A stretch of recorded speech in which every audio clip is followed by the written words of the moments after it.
నిన్న ఐపీఎల్లో 2 block buster మ్యాచ్లు జరిగాయి. సీఎస్కే గెలిచింది, కానీ వాళ్ళలో ఇంకా చాలా సమస్యలు అలాగే ఉండిపోయాయి. ఇంకోవైపు పంజాబ్ గెలిచింది, కానీ వాళ్ళ 2 పెద్ద బలహీనతలు నిన్నటి మ్యాచ్లో పూర్తిగా ఎక్స్పోజ్ అయ్యాయి.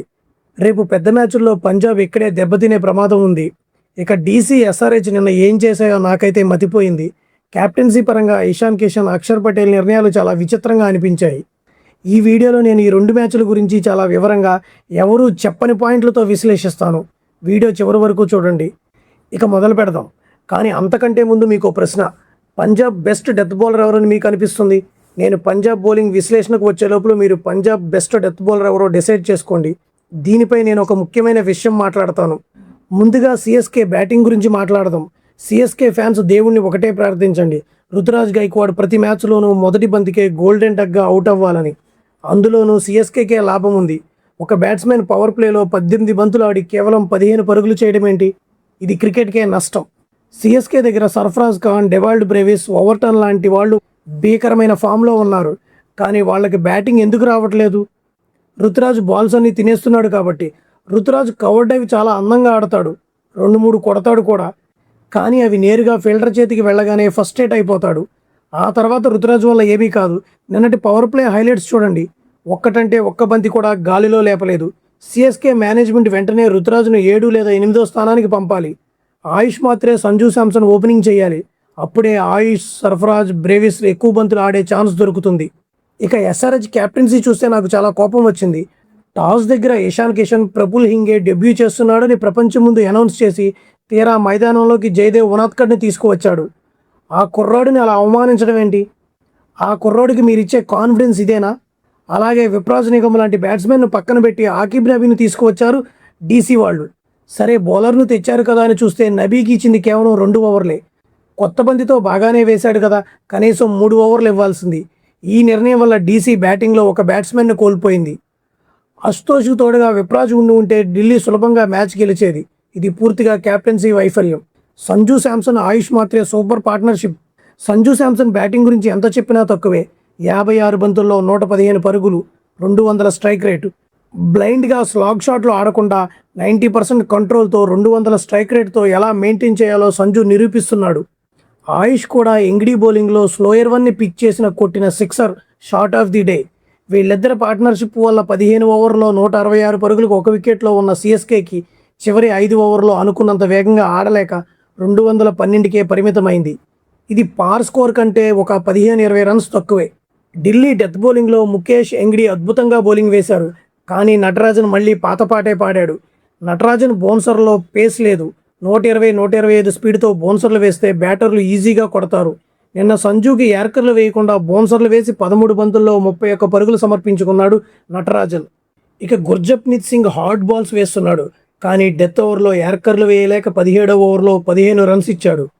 అతని యార్కర్లు ఎగ్జిక్యూట్ చేయడం నేర్చుకోవాలి. మరోవైపు సిఎస్కే బౌలర్ ఓవర్టన్ హార్డ్ లెంత్లతో 4 వికెట్లు తీసి అదరగొట్టాడు. నూర్ అహ్మద్కి సంజు శాంసన్ ఇచ్చిన సలహా వల్ల అశుతోష్ అవుట్ అవ్వడం మ్యాచ్ టర్నింగ్ పాయింట్. కానీ సిఎస్కే స్పిన్నర్లు నూర్, అఖిల్ ఇంకా పూర్తిగా ఫామ్లోకి రాలేదు. ఇది వాళ్ళకి పెద్ద టెన్షన్. ఢిల్లీ ఫీల్డింగ్ అయితే అత్యంత దారుణం. KL Rahul keeping, Kuldeep, Miller వదిలేసిన క్యాచ్లు వాళ్ళ కొంపముంచాయి. ఇక రెండో match Punjab versus Sunrisers గురించి మాట్లాడుకుందాం. ఎస్ఆర్హెచ్ బ్యాటింగ్ పైన పటారం లోన్ లటారంలా ఉంది. ఎస్ఆర్హెచ్ మొదటి 6 ఓవర్లో 105 పరుగులు కొడితే ఇక పంజాబ్ పని అయిపోయిందని అందరూ అనుకున్నారు. కానీ ఆ తర్వాత 14 ఓవర్లో కేవలం 8.14 రన్ రేటుతో పరుగులు చేశారు. Travis head, Abhishek Sharma, Ishan Kishan out అయ్యాక వాళ్ళ మిడిల్ ఆర్డర్ కుప్పకూలింది. ఇక్కడ హెన్రిచ్ క్లాసన్ గురించి ఖచ్చితంగా మాట్లాడాలి. అతని రెగ్యులర్ స్ట్రైక్ రేట్ 170+ ఉంటే ఈ సీజన్లో 140 మాత్రమే ఉంది. అతనికి పెద్ద షాట్లు కనెక్ట్ అవ్వట్లేదు. నిన్న మంచి ఫామ్లో ఉన్న అనికేత్ వర్మ క్లాసన్ కోసం తన వికెట్ను త్యాగం చేయడం అతిపెద్ద తప్పు. ఫామ్లో లేని ప్లేయర్ కోసం రెప్యుటేషన్ చూసి వికెట్ త్యాగం చేయడం ఎంతవరకు కరెక్ట్? సలీల్ అరోరా కూడా నిరాశపరిచాడు. ఎస్ఆర్హెచ్ మిడిల్ ఆర్డర్ సమస్య వెంటనే పరిష్కరించకపోతే కప్పు కొట్టడం కలగానే మిగిలిపోతుంది. Punjab captain Shreyas Iyer mind set out standing. ఎదుటి టీము 6 ఓవర్లో 105 కొట్టినా ఏమాత్రం టెన్షన్ పడకుండా సన్ గ్లాసెస్ పెట్టుకుని చూయింగ్ గమ్ నవ్వులుతూ కూల్గా ఉన్నాడు. ఎవరూ ఊహించిన విధంగా 7వ ఓవర్లో శశాంక్ సింగ్కి బాల్ ఇచ్చి అభిషేక్, ట్రావిస్ హెడ్లు వికెట్లు తీయించాడు. బ్యాటింగ్లో కూడా ఎలాంటి ప్రెషర్ లేకుండా మ్యాచ్ని ఫినిష్ చేశాడు. రుతురాజ్ గైక్వాడ్ లాంటి వాళ్ళు శ్రేయస్ అయ్యర్ని చూసి నేర్చుకోవాలి. నేను వీడియో స్టార్టింగ్లో మిమ్మల్ని అడిగిన ప్రశ్నకు సమాధానం జోవియర్ బాట్లెట్.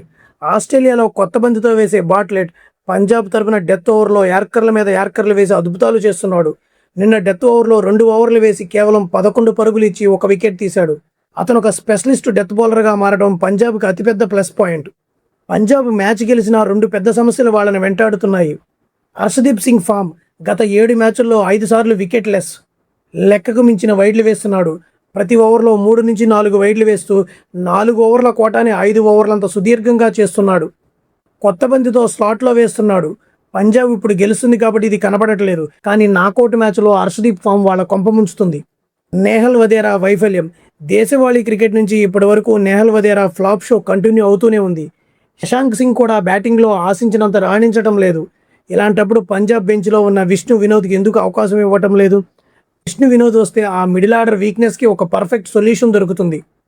చివరిగా పంజాబ్ చేసింగ్ గురించి చెప్పాలంటే ప్రియాన్ష్ ఆర్య అద్భుతంగా ఆడాడు, కానీ నాకు బాగా సంతోషాన్ని ఇచ్చింది మాత్రం ప్రభుసిమ్రన్ సింగ్. ఒకప్పుడు వీక్ అనుకున్న ప్లేయర్ ఇప్పుడు ఎంతో మెచ్యూరిటీతో ఆడుతున్నాడు.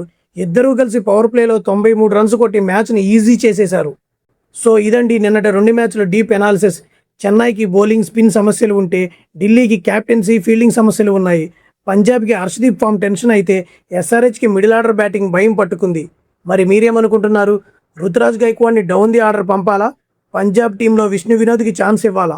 కింద కామెంట్స్లో మీ అభిప్రాయాన్ని ఖచ్చితంగా పంచుకోండి. ఈ అనాలిసిస్ మీకు నచ్చినట్లయితే వీడియోని లైక్ చేయండి, మీ క్రికెట్ ఫ్రెండ్స్కి షేర్ చేయండి. మరిన్ని ఇంట్రెస్టింగ్ క్రికెట్ అప్డేట్స్ కోసం మన ఛానల్ని సబ్స్క్రైబ్ చేసుకోండి. మళ్ళీ తర్వాత వీడియోలో కలుద్దాం. అప్పటి వరకు జై హింద్.